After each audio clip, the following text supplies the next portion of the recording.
so much for having me. I'm going to try not to present, but rather to tell a story, an exciting story about what GlobalGiving is doing to get beneficiary feedback and feedback directly from communities in a way that's actionable for donors and the organizations that are working in these communities.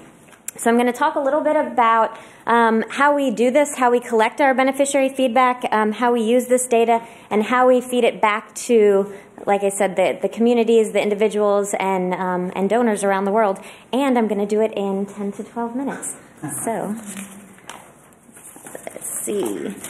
First, just as a little bit of context setting, a little bit about GlobalGiving. We're a marketplace. We connect corporate, individual, and organizational donors with nonprofit organizations around the world.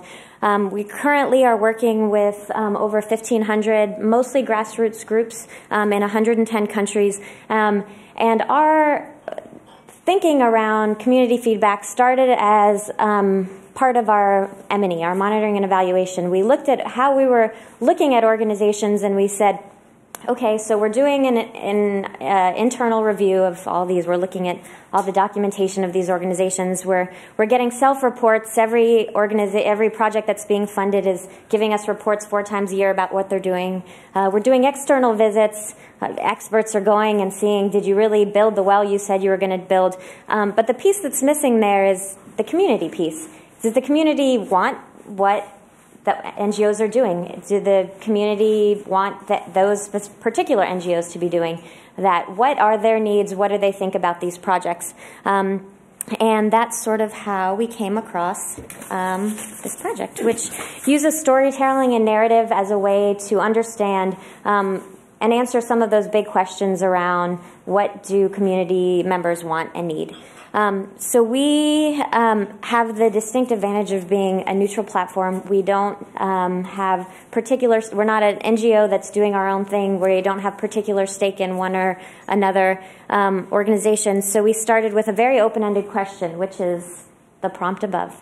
Tell us about a time when a person or an organization tried to change something in your community. So we did not go into communities and say, tell us about organization X, or tell us about your favorite intervention in your community, or tell us about a really bad group, or tell us what you really want. We thought, we want to make this as unbiased as possible, and we use this prompt. There is, of course, additional self-tagging that goes along with this prompt. This is our full survey form that we use. It's actually not super long, 21 questions, including demographic data, and it's pretty easy to read. From the story, each individual who is telling their story self-tags what that story means to them. This is a really key part of this project in that when I look at a story that someone else told, my interpretation of that story is wildly different than the person who told the story. The things that I am getting and understanding and the context I'm putting in that story might be completely off from what that person meant to say. So this is where they can actually say, after they tell their story, what they thought about that organization, what they thought about that story, how this intervention made them feel. And we can sort of pull that data up and look at it in a broad way to make sense of particular patterns within communities. So a little bit about the methodology and the actual nitty-gritty of what we're doing to collect these stories. We start with our network of NGOs. A really key point here is that I, as a white American woman, is not going into Kibera in Kenya and saying, hi, from an organization that gives you guys money. What do you think of these organizations? Because I would collect very different stories than someone in the community would.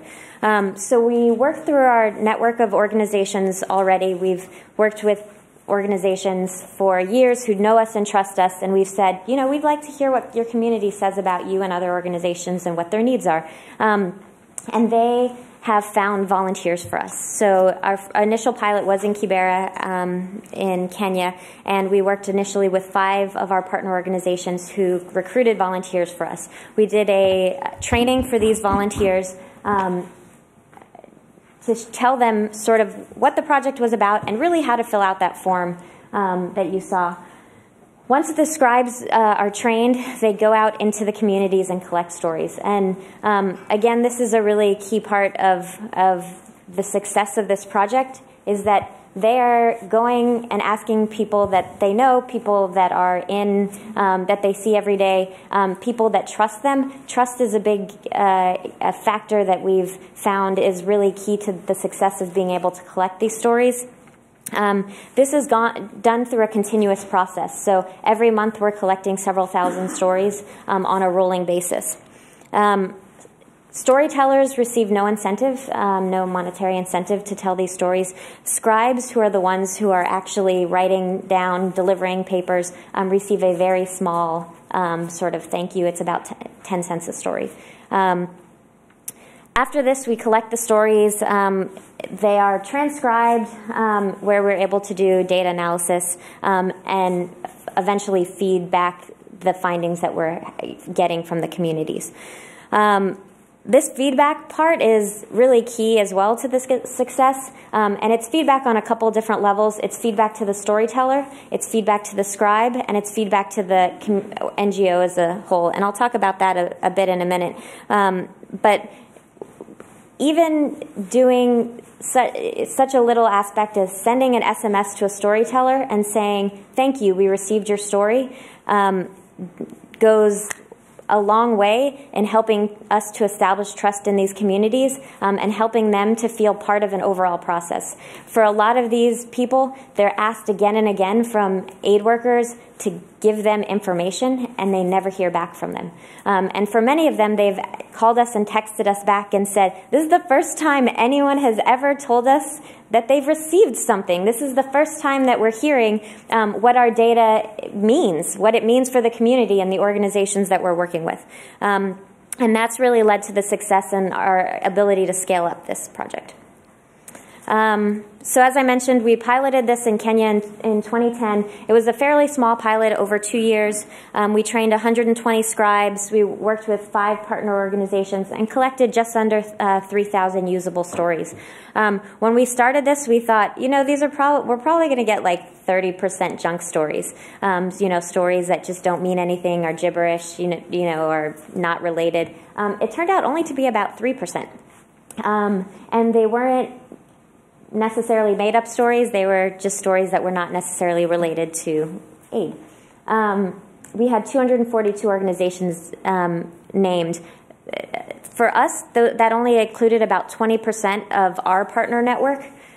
So we were collecting information that's not only about organizations that are funded through us, but about organizations as a whole that are working in these communities. The key thing we found during this pilot is that is how to do this, how to do it in a scalable way. And throughout this year, we've been scaling it up.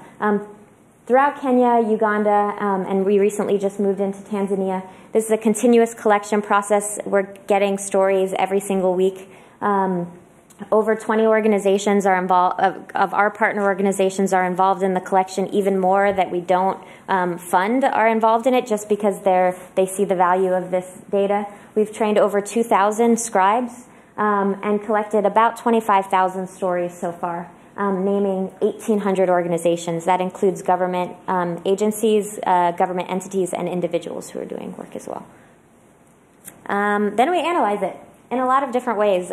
We use Cognitive Edge SenseMaker software. You probably saw when I put up the story forms some triangles. The people self-tag their stories on a triad basis, which allows us to compare a variety of different sort of segments. I'm not going to go into a ton of this because I have 10 to 12 minutes, so we do all this type of analysis. And we're able to use the data in a lot of different ways. Go through this. 4 key ways. First, enhanced monitoring of existing organizations. So for our partner organizations, we're able to actually pull out their stories and see what the community members are saying about them. We're learning a lot about what they do that we didn't necessarily know. We're learning whether their community says that they like the work that they're doing or don't like the work that they're doing. Second, increased confidence in risky organizations. So a big part of what we do is vetting and due diligence of international organizations. We have hundreds of organizations apply to us to be part of Global Giving from around the world, every month, and we are able to use this data to get a better understanding of whether these organizations are actually doing what they said they were going to do. We recently had an organization in Uganda called Kituvu Mobile that applied to us. It was the first time they had ever applied to an international organization for funding. They had never received a single dollar from outside of Uganda. They had never put their documents together for a foundation. It looked a little like they had never done it before. And so at that point, we had to think, how much time do we want to spend working with this organization? We maybe want to tell them, apply again in a few months. But we were able to look back at these stories and say, do you know what? They have 100 stories from their community members. They've done nothing. They've not been involved in the story collection at all, but they have 100 stories about them from their community saying they're doing great things. And we were able to take that into account in our vetting process. Third is identification of new organizations. At Global Giving, we want to work with and help fund the organizations that are doing the best work. We've been able to look through stories and say, these organizations have had hundreds of great stories about them, and we're not currently working with them. Maybe we should reach out, and we've done that several times over the past year, reached out to organizations and said, we've heard great things about you from your community members. We'd love to help support you guys. And finally, the one I'm most excited about is improving implementation. So that gets back to that feedback loop part.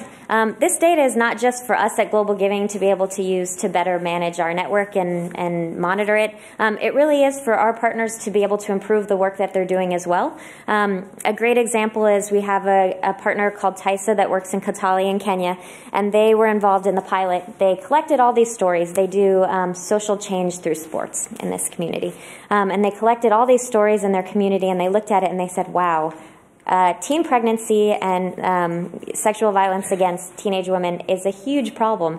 Half of our beneficiaries are teenage girls, and we don't have any programming to address this problem. And they were able to use that story to actually change their programming. So now a key part of the work that they do with their teenage girls are around helping them to better understand how to protect themselves. And finally, powering aid transparency. So we're really excited about partnering with groups like Aid Data who are using these qualitative stories to map them against the quantitative data around what aid is actually being spent. So you're able to see, these are the places, these are the money, these are the places where money is being spent, and this is what it's being spent on. And these are what people in those communities are saying they want and need. And finally, because we are talking about feedback loops, I wanted to touch briefly on sort of how we're doing this and how we're feeding stories back. The first level of this is feeding information back to community members. We're doing this in a number of different ways. One I mentioned is SMS. Part of that is just texting them and saying, thanks, we got your story, we're actually using this.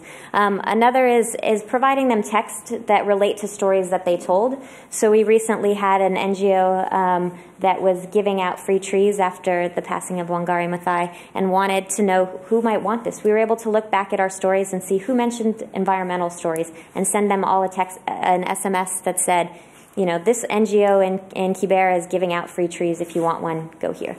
But we're also doing community meetings. This is Zipporah, who's our Kenya coordinator. She is a fiery woman who is great to be around. And she has been leading our community meetings where we're actually getting people together, people who have told us stories and saying, we've looked at the data, this is what you guys are saying, what does that mean to you, what questions do you have, how can we better work with the nonprofits to get what you want across to them. Second is performance benchmarking, and this is related to our specific partners. So we want to be able to feed back not just to the community's members, but to the nonprofits themselves what this looks like. So this is what our back-end dashboard looks like for Global Giving members when they log in. They can see all this information about when reports are due and things like that. They can also see their stories, and I just put a little thing there. This is an older screenshot, but they can actually go in and see what are people saying about them. If no one has mentioned them, what are people saying about issues they work with? If they're an HIV/AIDS organization in Tanzania, and no one has mentioned them, what are they saying about other HIV/AIDS related organizations in Tanzania? And that's a way for them to understand what others are doing, what's working, and what's not. And then finally, online tools. These are all live on our site right now, but part of this is, again, not just for Global Giving use, not just for our partner use, not just for the storytellers' use, but for everyone's use. So all of the data we've collected is open source. Anyone can go onto our site and search for stories. You can go in right now on your iPhone or your iPad and type in water or sports or sanitation, and be able to pull up every single story that someone said. If you're from an organization, you can type in your organization name and look there. You can browse the stories geographically on a map, and we also work with all of our partners and others who are interested to help them really understand what this data means for them. So I wasn't timing it, but I think I was within the 10 to 12 minutes. So that is what we're doing with community feedback, and welcome your input and questions.